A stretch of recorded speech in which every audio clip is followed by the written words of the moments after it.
In this session, we're going to be exploring what happens with electrochemical equilibria in electrochemical environments.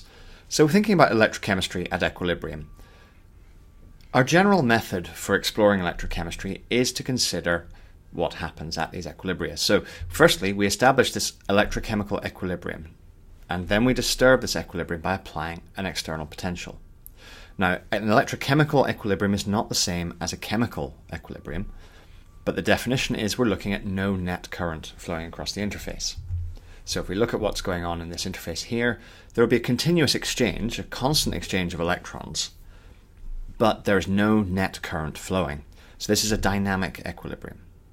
So this is different from a chemical equilibrium. It is an electrochemical equilibrium. So let's think about the different types of cells that we have that make use of this equilibrium. So the first thing we're looking at is a galvanic cell. So a galvanic cell has a spontaneous reaction which converts chemical potential to electrical energy. When the switch for this galvanic cell is open, no current can flow. So there's an electrochemical equilibrium at the electrode surfaces. We have this continual exchange of electrons at one and a continual exchange of electrons at the other, but there is no net current flowing. However, each electrode is at a different potential. When we close the switch, current is allowed to flow. We get spontaneous oxidation happening at the anode, spontaneous reduction happening at the cathode. And this difference in potential allows the current to flow, lighting the bulb. This particular cell I've drawn is an example of a cell known as a Daniell cell. It is a standard cell for electrochemical equilibria. It's well recognized and well understood. So a galvanic cell relies on a spontaneous chemical process to convert to electrical energy. So what other types of cell do we have? Well, the electrolytic cell is the second type. These ones have a non-spontaneous reaction. And these ones rely on putting electrical energy into the cell. And it drives a non-spontaneous process. The example I've put here is electrolysis of water. So we have a power supply, which applies a potential difference, which forces those Fermi levels to change, which creates a reaction at each surface. It raises the potential of one, lowers the potential of the other, and drives the reaction forward. Rechargeable batteries are an example of something that behaves as both types of cell. So a rechargeable battery is galvanic on discharging, so it's supplying electrical energy to the appliance, using that chemical energy to generate the electrical potential. But when we want to put energy back into it for storage, it becomes electrolytic as we charge it. So it stores that electrical energy as chemical potential. The next phase of equilibria we want to look at is the Nernst equation. So just a quick recap on this. You covered this in year one. I've linked the video below. This relates electrode potentials to free energies, and there are several ways to represent this. But the main way that we're most familiar with is this form of the Nernst equation, where we're looking at how the electrode potential varies according to the number of electrons exchanged and the reaction quotient. So it modifies the standard potential for our real reaction conditions. So remember, the reaction quotient, whenever we're looking at equilibria, is a product of the activities of the right-hand side divided by the product of the activities of the left-hand side. You remember doing this as a product over reactants, but when we're dealing with equilibria, we don't really have products and reactants, so we need to look at the different sides of the equation. We normally use concentrations rather than activities, assuming that the standard activity is unity. This only applies at very low concentrations, however. But it means that we end up with Q being unitless, which makes life a lot easier. So let's think about our reaction quotient here. If we have our general reaction, remember we have the products of the right-hand side divided by the products of the left-hand side, and at low concentrations, activities are approximately equal to concentration, so we can use this approximation. This doesn't tell the whole story, of course. We need to look at the half equations, those reduction half equations, to find the number of electrons that are being transferred. This allows us to establish the value of n and therefore use the Nernst equation. Whenever we're thinking of using these reactions, we need to consider what phases we're working within. So we're wondering whether we're looking at solids, liquids, or gases. So the first thing to do is start with the half cell reactions. So by convention, we always write these as reductions. So if we consider the phenomenon of the electrolysis of water to release oxygen gas, we have liquid and gas present. So we have liquid water, we have gaseous oxygen, and we have aqueous hydrogen. So how do we treat the reaction quotient? How do we consider a concentration when we have bulk liquid and bulk gas? But whenever we're thinking of the solvent, remember we're thinking about activities. The activity can be taken as unity because it is the solvent, and the activity doesn't change significantly as part of the reaction. So because it's not changing, we can accept it cancels out as 1. For the gas, we want to consider the partial pressure, so the partial pressure of oxygen. Since the gases we're almost always working with at atmospheric pressure, and they're being evolved at atmospheric pressure, and they are pure gases at the point of evolution, we can also take these as being unity. So this allows us to simply consider this in terms of the aqueous terms. Now we need to make sure we look at our pressures, look at our concentrations to make sure that that still applies, but almost always our gases and our solvents will be considered under standard conditions.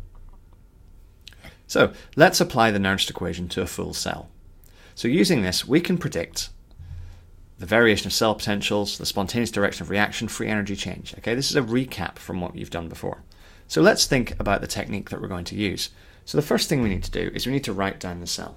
So we're going to use the copper hydrogen cell that I've detailed here. The first thing we need to do is we need to write down the cell, remembering to balance our half cells. So if we look at our 2 half cells, we can see that we don't have an equal number of electrons. So firstly, we need to balance the electron term. We now need to consider what we mean when we say electrochemical versus chemical equilibria.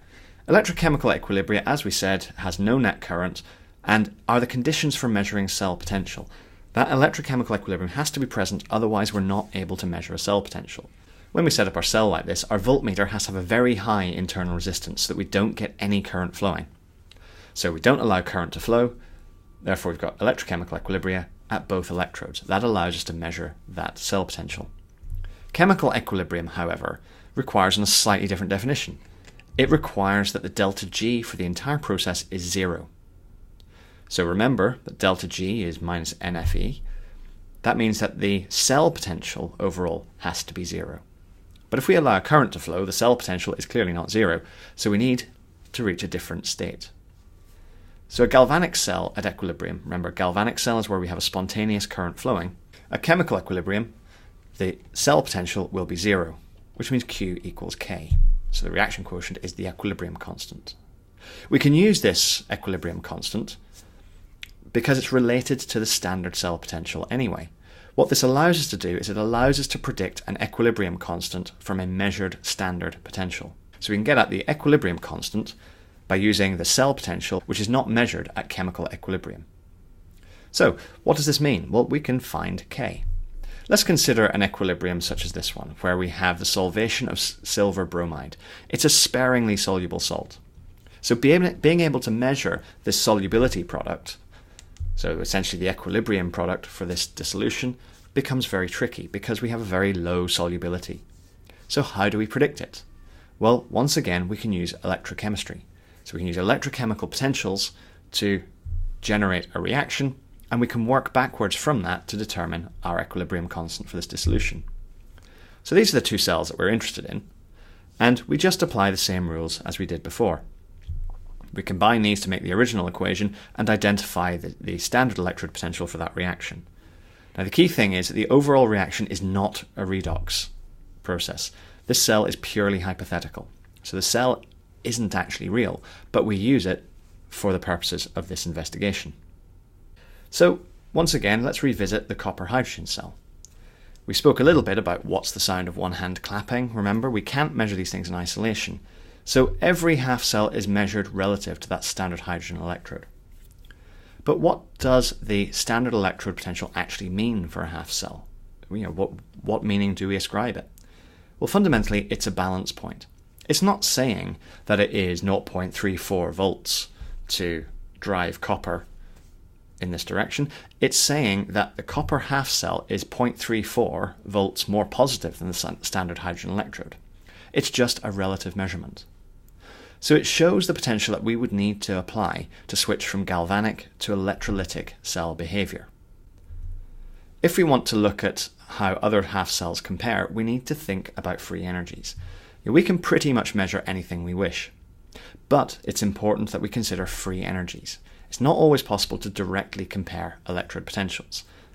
Remember that not all half cells can be directly measured, so we use this relative comparison between half cells to determine the standard electrode potential for hypothetical half cells, because not all of them can be directly measured. So let's think about the direct reduction of iron 3 to iron. Most electron processes are single electron or pair of electrons. If we think about iron 3 plus, well, we can either add 1 electron to become iron 2 plus, or for iron 2 plus we can add 2 electrons to become iron metal. Now we can't combine these because the electrons don't cancel. We can't equate these, we can't multiply them up, nothing's going to cancel out because the electron terms don't work.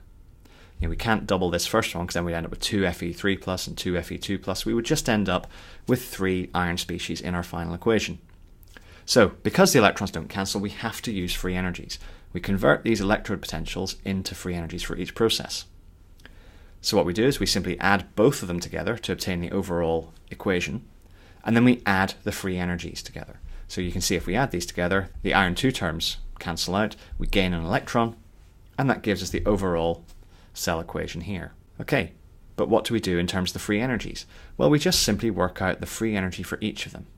So the free energy for the first equation simply becomes 1 electron times the Faraday constant times 0.771. The second one becomes 2 times minus 0.44 times the Faraday constant, which gives our final value of plus 0.109 times the Faraday constant, which gives the final cell potential. When we work backwards, we simply apply this equation in reverse, and we end up with a cell potential of negative 0.036. So this allows us to determine the cell potential of any electrode, provided we can establish how we can put it together from the existing measurable electrodes. This is similar to the process I spoke about before with the law of independent migration, and the similar principle that you've applied with Hess's law and any other situation where you use a number of known quantities to find the unknown, to close the loop. So we have all of these electrode potentials that we can determine. Remember we said that a standard electrode potential is simply a relative measurement. It's saying that something is however much more positive or negative than the hydrogen electrode. But this means that it can be helpful to have a visual aid. Whenever we think of visual aids, we think of drawing a graph. The way that we typically visualize electrode potentials is to plot current against potential and think about where we're starting, where we're going from. So when we're thinking about electrochemical equilibrium, if we've got a current potential graph, I is 0, so everything becomes single dimensional in this particular visualization. So we're going to plot our standard electrode potentials at I equals 0. Our standard hydrogen electrode, by definition, is at 0.